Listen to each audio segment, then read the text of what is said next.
Fala galera, tudo bom? Sou eu de novo, o professor Renato. Hoje vamos falar sobre ORADS 3. Relembrem as aulas sobre ORADS 2 e 1 e depois a aula sobre ORADS 4. Então, hoje vamos falar sobre ORADS 3.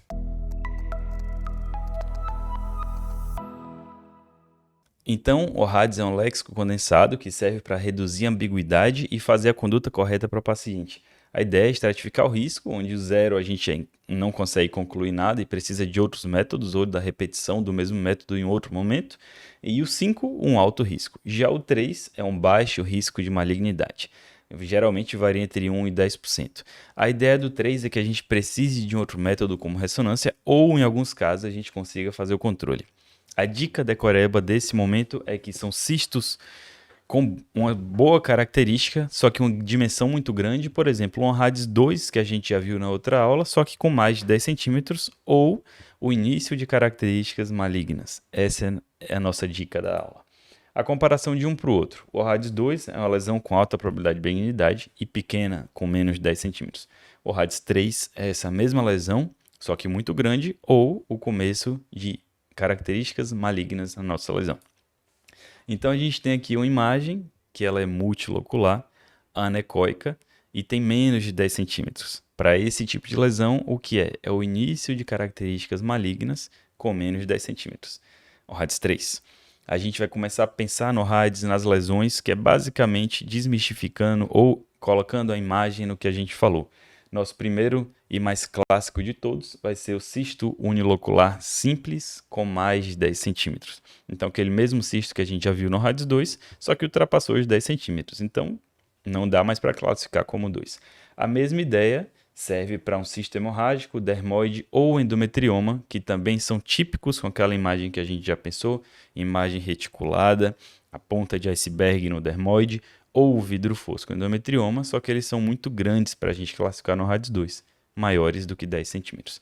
Um outro exemplo para a gente é um cisto unilocular que tem paredes irregulares, ou seja, tem essas margens de paredes que não são mais tão finas, mais tão regulares, mais tão redondinhas. Só que essas irregularidades só podem ter até 3 milímetros, porque a partir disso a gente chama de projeção sólida. Ou seja, pode ser o início de malignidade de um cisto. Por isso a gente não classifica mais como 2 e sim como 3. Lembrem sempre do 3 milímetros, a partir de agora a gente vai usar bastante ele. Nesse caso tem menos de 3 milímetros de regularidade.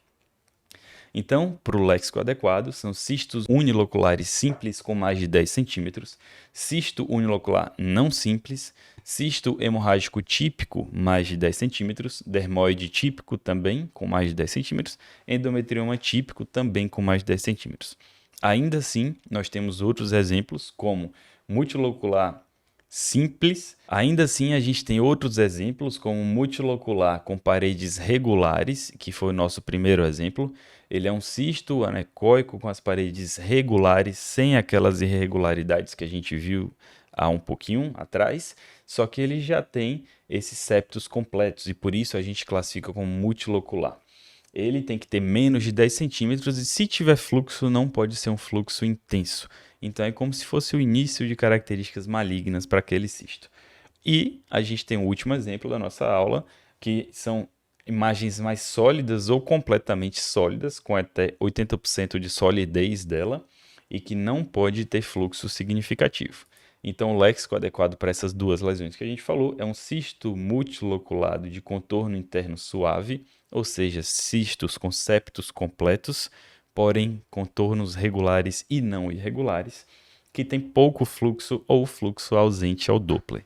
Nossa outra lesão é uma lesão sólida ou aparentemente sólida, isso corresponde a 80%, sem fluxo significativo ao Doppler. Essa é a nossa aula sobre o RADS 3, ela é mais enxuta. Relembrem o RADS 2 e o RADS 1 e vejam bastante essa aula antes da gente pensar no RADS 4. Lembrem do tamanho das projeções, não pode ser maior do que 3 milímetros nessa aula. Nas próximas a gente já vai ver o tamanho delas. Até a próxima, curtam, compartilhem, a gente se vê.